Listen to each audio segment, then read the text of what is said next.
The views expressed are not those of local community broadcasting, WYML LP, or its management, volunteers, or underwriters. Greetings and welcome back to the Personal Safety Show. I am Marcus Melnick of Firearm Mentor, your host. And as we continue our series exploring through the Boy Scouts of America, today's episode is entitled The Tree Water Buffalo, said with an East Coast accent. So I have to go back and explain. Back in high school, there were three of us, Mitch, Matt, and Marcus. Well, you're already talking to Marcus, so we are going to be interviewing Mitch and Matt, who are also police explorers. And we in high school were thick as thieves. We did everything together. Weekends we spent together. We did trips together. The three of us drove down to Florida to visit Mitch's grandparents, Grandma Gloria and Papa Nate. And they were in Florida. Interestingly, Papa Nate worked for the sheriff's department serving subpoenas.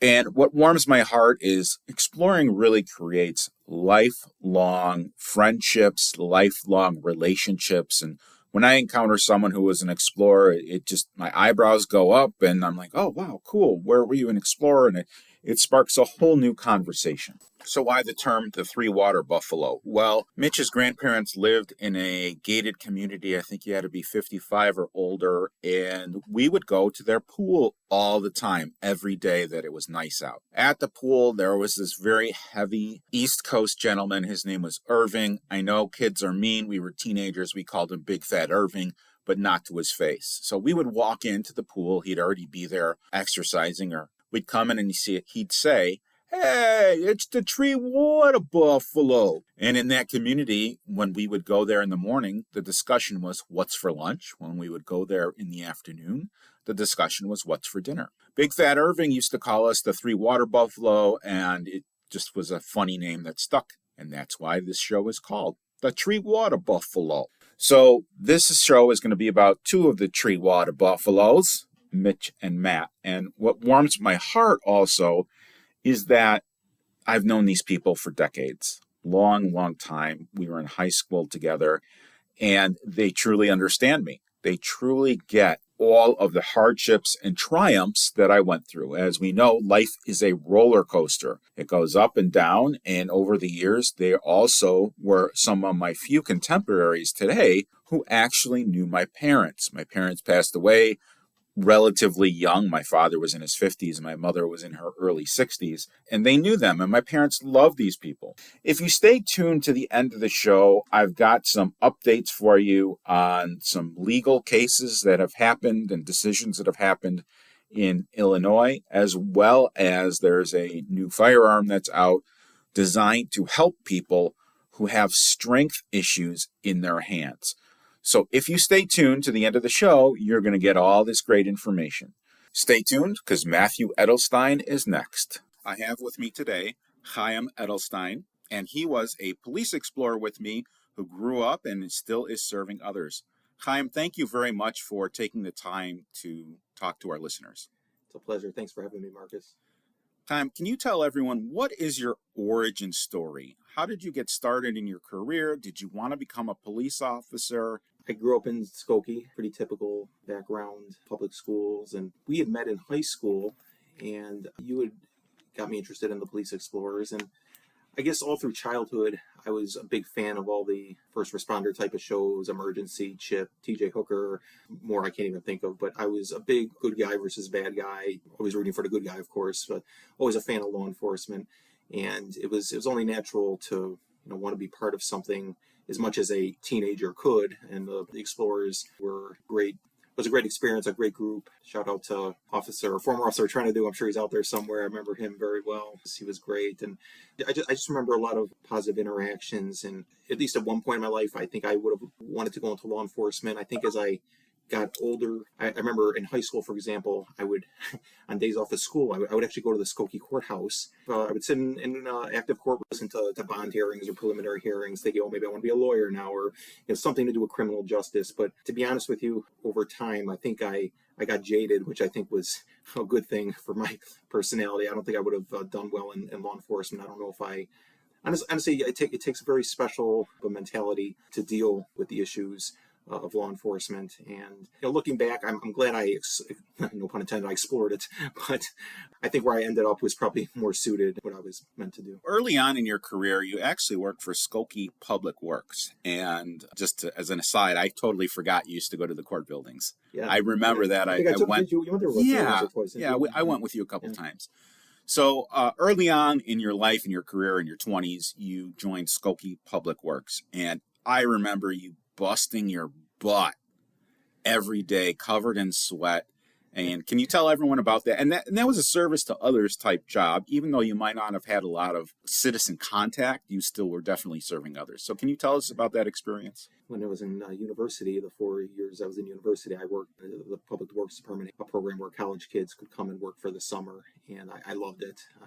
I worked hard in school, but I just always look forward to the summers of just being outside, not being in a classroom, getting your hands dirty. When I graduated, I actually took an office job for a while and didn't like it, to be honest with you. And an opportunity came to work full-time for Skokie Public Works. And I probably joked I was probably the highest educated truck driver at the time back then, and a laborer, truck driver. We did all kinds of things. But I did that for about a year, and I realized that really wasn't what I wanted to do for the rest of my life. But it instilled a very good work ethic. It was hard work, very hot in the summer, cold in the winter. But, I remember there were some good memories of, if you were in a truck, of, handing out candy to kids on certain holidays, or, having people on your routes that you knew and recognized. So you do build a rapport with people. And actually, you know what, I haven't thought about this in almost 25 years, probably more than 25 years. We were on our route one day and we saw a woman in distress. And actually, oh wow, this is really, I told you the cobwebs would come out. This was off of Crawford, in between Main and Dempster, was one of the alleys, and there was a lady in distress, and she was having some kind of altercation with a guy. And I remember we got on they had CBs and the trucks, I don't know if they still do, and we called the police. Actually, an officer Trinity responded to it. That's what was interesting. And it was some kind of illicit deal gone bad. I don't know all the details, but whatever it was, so in a way, it turned out the gal was actually the person who should have been arrested, but she got away. She actually slipped away, and they put the guy in cuffs till they figured everything out. But whatever it was, nobody got taken to the station or anything. But it could have turned into, we didn't know at the time. It seemed like it was. So I'm saying, just being on the streets all the time, when you're out there, you're bound to run into something. And it was really funny that it was Officer trying to do. I totally forgot about that. I haven't thought about that in the longest time. So anyway, sorry about the tangent, but that's okay. Just kind of came up. I was not aware of that story, so that's great. That's wonderful. Where are you today? What are you doing today professionally? After leaving Skokie, I went into financial services, particularly in the field of insurance, life insurance, and retirement planning. And I've been doing that since early 1998. So I just started I've been into my 26th year in the business.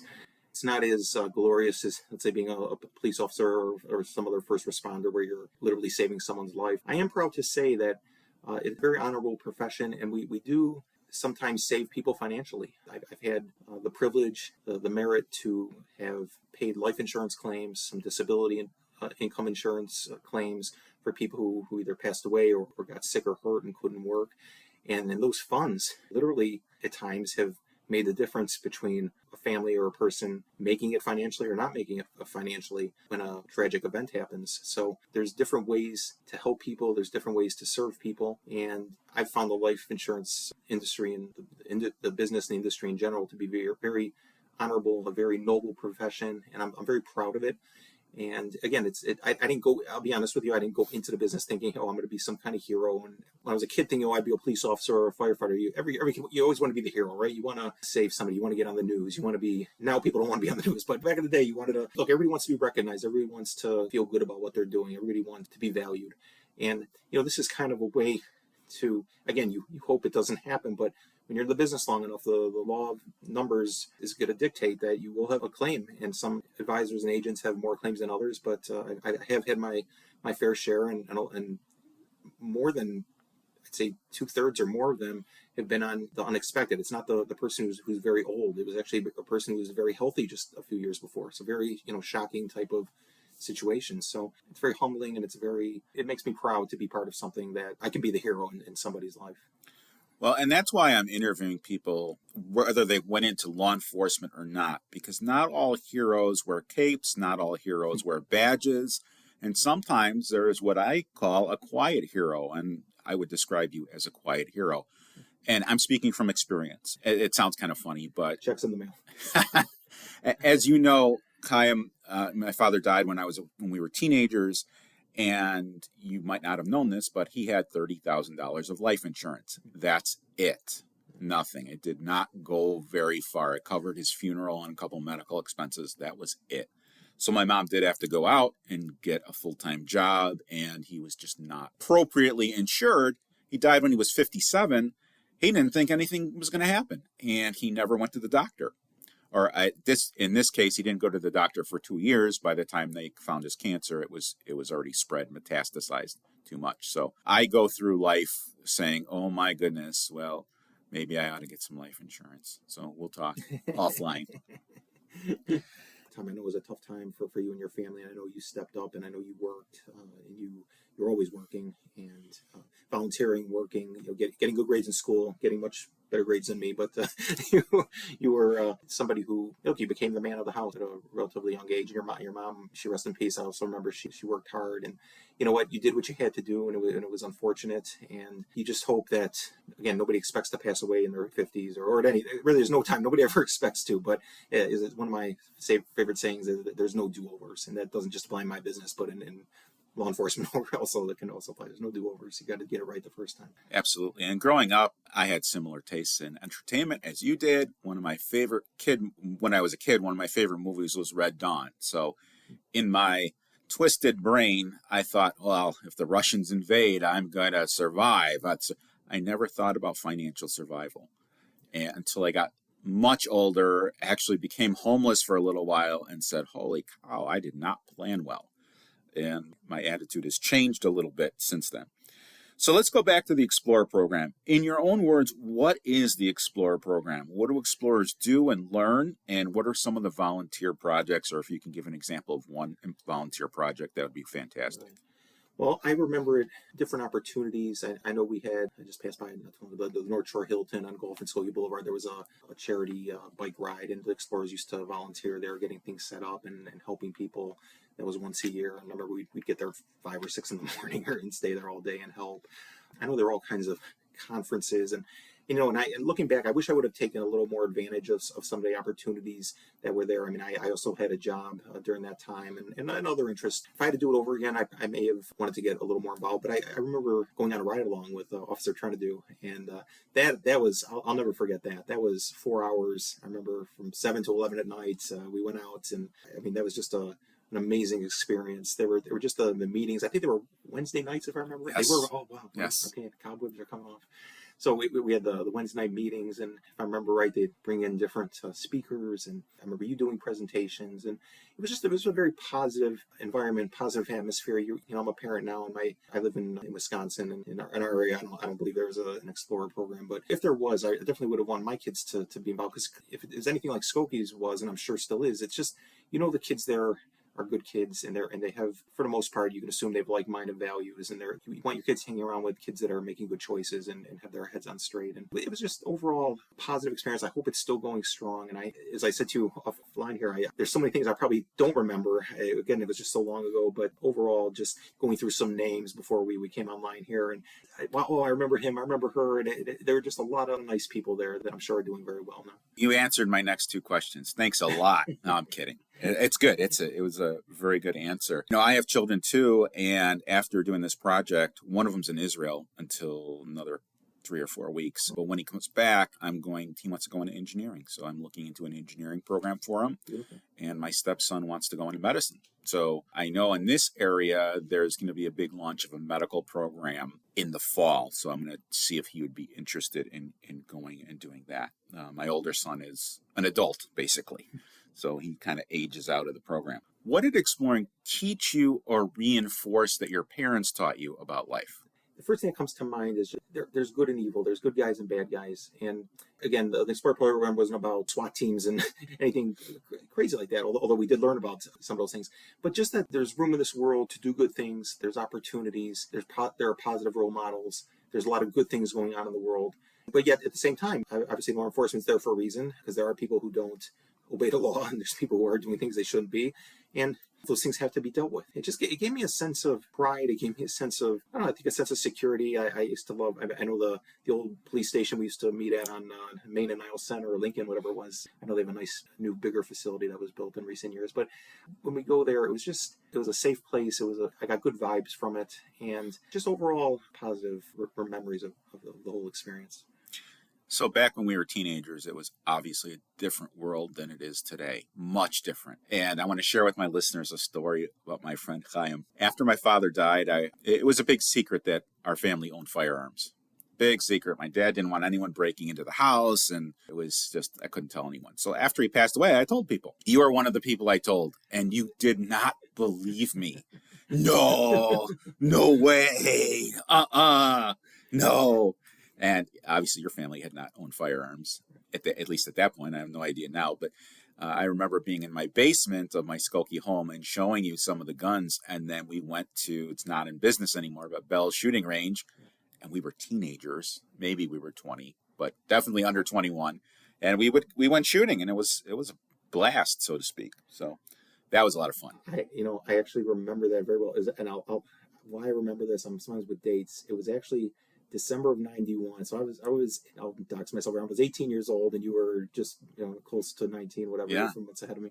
And I remember I was home from my first semester of college, and we went to Bell's. And actually, so I remember you taking me down. You showed me in the basement, and I was very impressed. Like, you knew, your father taught you well, the safety and the procedures. And see, I was always brought up. It wasn't a political thing. It was just like, guns are scary, guns are bad. Don't touch guns. Stay away from guns. And look, my father was in the Marine Corps. He was actually a very good marksman in the Marine Corps. But just the culture we were in, I think now you being a firearms instructor, I've given serious thought to going down that rabbit hole a little bit, because the world has changed. And, there's part of me that feels it's really good to just be prepared and know how they, because I remember we went to Bell's. I don't even know if that still exists anymore. It doesn't. Right? But I remember that was the first time I ever shot, and I haven't shot since. So that's over 30 years. And I remember, well, you have an invitation. You know what? I might take you up on that, because I think at the time I tell people now, like, yeah, I shot a firearm. I just wasn't comfortable. And again, I never would ask to take away anybody's right to have them. And I'm pro the Second Amendment to the extent people should have not to get political here, but me, I just couldn't get comfortable during that. Now, again, that was one session, but so maybe, coming a police officer, well, you want to become a police officer, you better be comfortable with firearms. So I guess that was another reason, maybe at the time, but that's something we'll have to revisit. I think that's okay. That was a great memory. Yeah. Well, that's a genuine offer. A genuine memory, I should say. A genuine memory. I go several times a month. I went Wednesday night of this week. So you're in the financial business. Can you tell the listeners about your business and how they could contact you if they have any questions or they'd like you to look at a policy or anything like that? Best way to reach out to me is probably through LinkedIn, or they can reach out to me at MatthewEdelstein.com, which is MatthewEdelstein.com. My email is matt@MatthewEdelstein.com. Very responsive, and I'm not insurance guys. Unfortunately, in the financial world of insurance, financial services, we're often lumped in with used car salesmen and funeral directors and things like that, unfortunately. But look, I'm very low key and straightforward. I do try and help people. There's times when I can't, or maybe a different professional would be more appropriate. I will tell somebody if I think there's a better fit somewhere else. Generally, where I specialize is in life and disability income insurance, and then retirement planning. Something that kind of applies to first responders, police officers, firefighters. The pensions. Most of them have pensions through their municipality or state, whatever. Sometimes it's not going to be enough. Sometimes people have public safety jobs of some sort, but maybe through a private company that doesn't have pensions. But I can help people create their own private pension. There are a lot of myths in the financial world in terms of risk and the kind of products that you have to be in order to retire. And sometimes they work for some people, sometimes they don't. I try and hold myself out as a safe money type of strategist. I want to be able to tell somebody, I want to look at somebody across the table and look them in the eye and say, hey, in 5 years from now, or 10 years from now, or 20 years from now, you'll have this amount of money coming in per month, guaranteed, regardless of what the market does or what the economy does or this or that. So I try and remove enough risk and uncertainty in life. I try and remove that aspect from the financial aspect, which is comforting. And again, some people, it's too boring for them, and that's fine. People are free to their different flavors and styles, and I've just chosen to be that kind of rock solid foundation, safe money, take those safe money avenues knowing that at the end of the day, the promise will be kept. And that's what I love about the insurance industry, that no other, as far as I know, that no other entity can offer to an individual, not having to be some kind of big corporation, but just any individual can set these kind of programs up for themselves. So I want to share something with our listeners. I'm interviewing Matthew Edelstein. That's his government name, but he goes by Chaim. So when you hear the two different names, it's the same person. Matt and Chaim are exactly the same person. That's just so people I actually don't get legally confused. tried to change it a couple of years ago. I actually had the papers filed with the court. Long story, I won't go into it now, but I just decided it was easier just to have the government name, like my legal name at birth, and then I go by Chaim. Okay.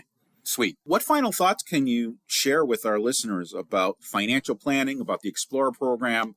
This is your opportunity to communicate whatever you'd like to communicate. Thank you. Well, it's been great visiting with you, and wish you much continued success. And I've had a great lineup, and I'm sure you'll have more accomplished guests who went through the Explorer program back in Skokie. Look, just kind of a general message. I mean, the world has changed in many ways, not for the better, but in so many ways, things are good.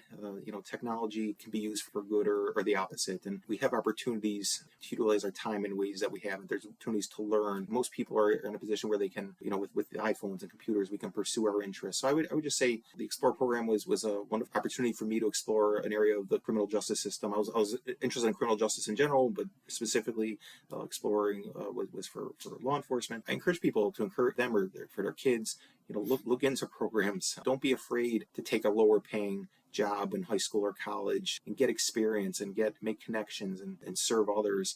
Because from a more spiritual standpoint, I mean, it'll come back to you. There's so many opportunities. There's so many people that need help. It's good to want to make money because when we make more money, we can give more to charity. We can also help others. There's nothing wrong with that. There's nothing evil about it. But I think just to keep a good balance in life, make sure you're set financially. Make sure you have those safeguards in for your family. Make sure you have life insurance. Make sure if you get sick or hurt and can't work, that you have a paycheck coming in. Make sure you have retirement covered. And even if you think you have it covered through work, even if you think you have your insurance covered through work, it often pays to have somebody like me to take a look at what you have and is this portable? Are you going to be able to keep this if you leave the job for whatever reason? There's a lot of pitfalls out there, and get yourself squared away. You won't regret it. But it's a great world out there. There's a lot of people doing a lot of great things, and just I salute all the first responders, all the police officers. When I drive through Skokie, I don't recognize any of the guys on the beat anymore. I mean, they're long retired, I'm sure, most of them, but there's a lot of good people out there, and everybody should just be safe, be well, and have a good rest of the summer. I'm going to share a final thought on my end. When I was younger, I thought I knew everything. You don't? That's what I said to myself. I don't. And as I got older, I realized I know less than I thought I did, and that by far. And today I go through life and I rely on experts. For example, when the whole mask mandate and the whole vaccine thing, whatever you feel about it, doesn't matter.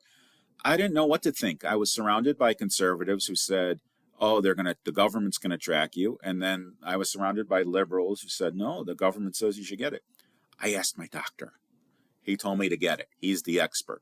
And so I try to bring people on the show like Chaim, like Matt. I don't understand financial planning.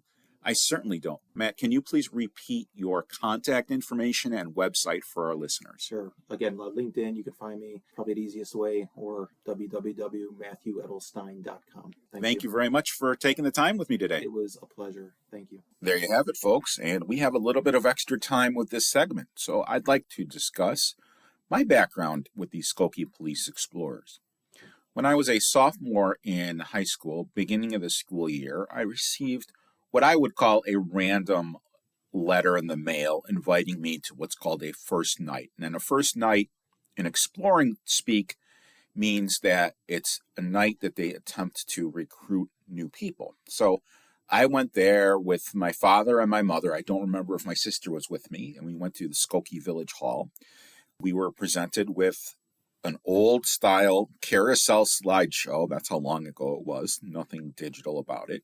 Told about the program, and it intrigued me. Like everyone else in my age category, I loved the TV shows. I loved Chips that Matthew mentioned, Chips and Hunter and Hill Street Blues and all of these old police shows I used to watch with my father.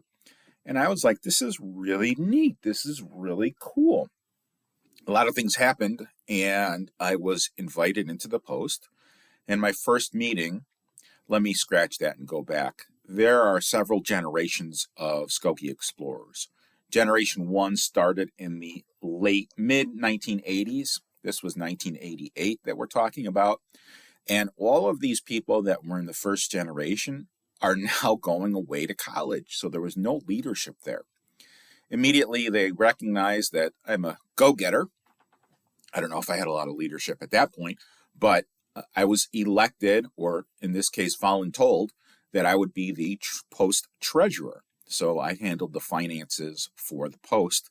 Shortly thereafter, I became the post vice president and then the president. So here I am, a newly minted police explorer. Went with my parents to Kale Uniform in Lincolnwood and got my first police uniform. I learned very quickly that those Clarino shiny shoes are not so comfortable. I wore them once, I got a ring of blisters, and that was that. I went with more gym shoe style shoes because I was on my feet a lot. And I really didn't know what to expect. So here I am, the treasurer. We got events coming up. One of the first events that I participated in was a bicycle safety rodeo. And then there was iSearch for missing and exploited children, where we would interview children who were very young, 3 years old and up, and ask them questions. What's your name? What's your birthday? That type of thing. So that parents, God forbid, if their child were abducted, would have this piece of video, and it was a tape at that time, but they'd have this piece of video that says, this is what my child looks like, this is what they do. A couple other things. We had Tour of the North Shore, which was an American Cancer Society bicycle ride. And one of the other early events was there was a traveling Vietnam memorial. And when it traveled to Skokie, we volunteered. We took shifts. So what do? Well, you don't stand around and just be security. Typically at these types of memorials, people are very well behaved. But we were able to help the elderly who had relatives or who themselves were in Vietnam by helping them look up names, go to the wall, find the name on the wall. We'd look up names in a like a notebook or a book. It wasn't like we had an iPad. And we would help the people to the wall. And there was one older gentleman who I helped. I ended up being in a publication for it. The guy was crying. So me being me, I went over to him, I put my arm around him, and he was able to pay his respects to fallen comrades or relatives. I'm not exactly sure who it was, but that's how I got my start with the Skokie Police Explorers. We'll certainly have more to follow, and stay tuned for segment 2 when we are going to be talking with CEO Mitch Dicker. Thank you. The views expressed are not those of local community broadcasting, WYML LP, or its management, volunteers, or underwriters.